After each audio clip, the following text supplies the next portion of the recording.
di episode 37 ini agak sedikit beda. Agak sebelumnya udah pernah Tuh kangen ya dengerin pantun kita siang hari belajar matematika. Cakep.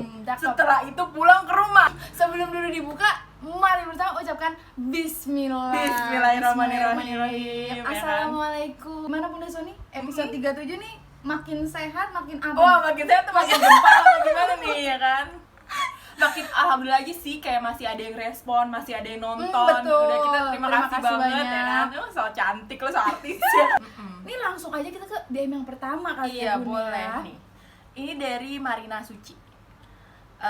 Dengan ucapan ada salah satu agen atau seller yang nguras otak dan hati karena slow respon banget, nggak ada penjelasan. Jadi tuh dia itu kayak ini loh yang kayak jatuhnya Dropshipper? jualan, hah? Bukan dropshipper. Iya kayak dropshipper gitu. Hmm. Nah itu tuh ada grupnya, jadi dia kayak bisa pesan dari situ terus langsung dikirim. Nanti dia tinggal transfer kayak gitu. Nah ada salah satu nih yang penjual, dia tuh kayak oh iya aku ada barangnya, dibilang gitu. Tapi tuh kalau misalnya di chat slow response, udah ditransfer slow response, kayak nggak ada pertanggungjawaban gitu. Gimana nih? Kalau kita kan panik ya, Nah, kalau sebagai kita- dropshippernya panik dong. Yes, gimana orang aku kerja gitu alasannya. Jadi Dia deh, alasannya? semua juga kerja. Gitu. Nggak usah kayak nyari tambahan gitu, nggak usah kalau cara lo kayak gitu ya kan ya. Iya. Kayak kok ada orang bisa nggak bertanggung jawab segitunya, santai banget. Dia udah panik nih masalah. Padahal teman gue tuh orangnya super sabar loh, kayak super sabar dan gak enakan. Tapi bisa sampai kayak murka gitu. Ada momen yang kayak gini. Oh ternyata sampingan gue tuh bener-bener menghasilkan uang loh kalau orang-orang pada pelanggan gue pada pergi gitu, kayak dropshipper gue pada pergi. Bener. Gue lumayan berasa nih gitu.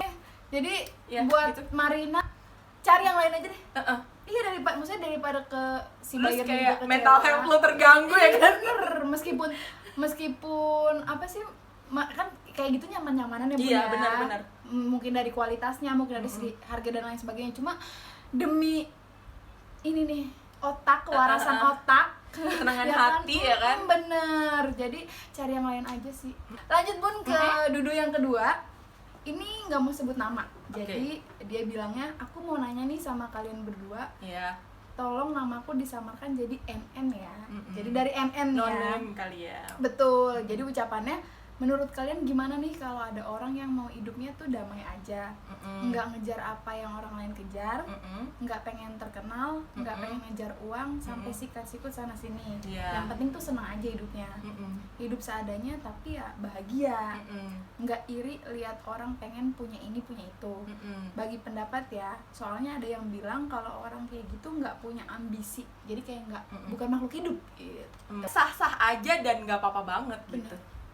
Karena Terus kayak dia aja udah kayak menonjol gitu, maksudnya karena dia nggak iri sama orang lain, itu kan berarti nggak dengki, itu kan berarti udah sifat yang baik. Positif. Kan baik ke orang lain. Gitu.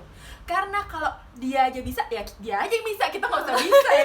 Ngapain kita bisa ya dia aja nggak apa-apa. Soalnya kan kayak udah ada porsinya Bun. Semua orang ambisius terus gontok-gontok kan, aduh apa ya, anjir dunia nih udah astagfirullahaladzim. Tapi pernah nggak Bunda Sony ada perasaan kayak iri gitu? Hanya gue tuh kalau misalnya temen ya, misalnya kayak temen gue sukses ya malah seneng-seneng aja gitu. Ikut seneng ya Bun ya. Bukan iri sih, kayak kesel misalnya nih ada orang keturunan orang kaya, malah jadi nggak jelas hidupnya. Kayak kita gua aja sini gua maju. Mau zaman-zamannya CD player tuh nggak sih lu? CD player dulu di rumah gua nggak punya. Oh yang ini ya. Nah itu kan kayak semua rumah kayak punya gitu ya CD player. Gue nggak ada dan nggak apa-apa. Jadi kayak gue numpang aja di rumah temen gue gitu. Itu benar. Iya, terus pas gue numpang, gue bingung tuh waktu gue numpang tuh, gue di rumah Marina tuh, dia punya tuh kan player, terus nyetelnya film India, terus pas dibagiin joget. Umur berapa sih Bun? SD. Pada joget, terus gue kayak bingung, kenapa begini? Lanjut Bun ke Dudu yang ketiga nih. Ada yang nanya nih, menurut bunda-bunda sekalian, kenapa di Indonesia nggak bisa diterapin yang namanya cancel culture? Dari hasil googling nih ya. Cancel culture adalah sebuah praktik yang sedang populer di media dengan berusaha mengumpulkan dukungan untuk meng-cancel seseorang jika ia telah melakukan atau menyatakan sesuatu yang ofensif maupun tidak menyenangkan gitu Bun. Jadi biasanya kayak gini-gini nih. Ini karena ada yang panas kemarin ya sih. Gitu. Menurut Bunda Sony kenapa nih cancel culture tuh di Indonesia susah. Nggak tahu, malah yang viral-viral kebanyakan yang bobrok ya. Yang hancur, tapi tiba-tiba yang jadi ada duta apa gitu. Kurang ini kali ya, kurang empati. Soalnya nggak ngerasa kayak misalnya dia ngelakuin kesalahan terus dia ngerasa jadi korbannya gimana gitu-gitu ya. Coba deh posisiin misalnya kita tuh jadi korban atau orang-orang yang kita sayang tuh jadi korban. Gimana perasaannya gitu ngelihat pelakunya? Soalnya biasanya tuh public figure-nya tuh kesalahannya nggak cuma kecil doang biasanya kan. Kalau kecil-kecil kayak semua manusia juga punya gitu. Pasti ngelakuin kesalahan. Tapi ini tuh kayak yang bener-bener ngerugiin orang lain. Bener. Ya namanya tuh kayak kurang edukasi aja gitu.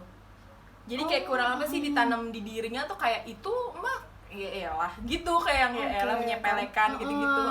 Meskipun kita nggak secara langsung ya dapat efeknya gitu kan, tapi harusnya bisa gitu. nilai gitu kan kalau itu tuh tindakan yang salah gitu loh. Jadi biar nggak berkelanjutan kita gimana. Iya, terus mereka tuh nggak mikir kayak public figure tuh perannya gede banget. Bener. Dia ngomong A aja tuh bisa kayak ya sesimpel endorse aja pasti langsung banyak banget kan yang mau gitu. Gue nggak akan nikmatin apapun karyanya gitu kan maksudnya. Ya biar dia juga ada efek jerah sih. Iya, dia kan juga kasarannya gini loh, dia tuh dapat uang juga dari kita, masyarakat gitu. Sebagai penikmat harusnya kita sebagai penikmat bisa lebih wise lah, bisa lebih bijaksana. Kalau nonton doang nggak sadar itu sebenarnya cuan. Sebetulnya tuh dukungan gitu loh. Jadi harus lebih bijaksana kita tuh ngasih dukungan kita ke siapa gitu. Kalau kedua tubir gimana dong? Waduh. Boleh gitu, apapun gitu ya. Ini sebetulnya DM sampai sekarang kita masih dapat DM aja tuh, itu bentuk dukungan. Ya udah, sekian dulu episode ke 37. Terima kasih banyak buat yang sampai sekarang masih setia nonton, kirim DM, like dan komen. Jangan lupa pokoknya selalu pasang alarm setiap Kamis jam 4 sore buat nikmatin video-video terbaru dari kita. Oke. Dadah.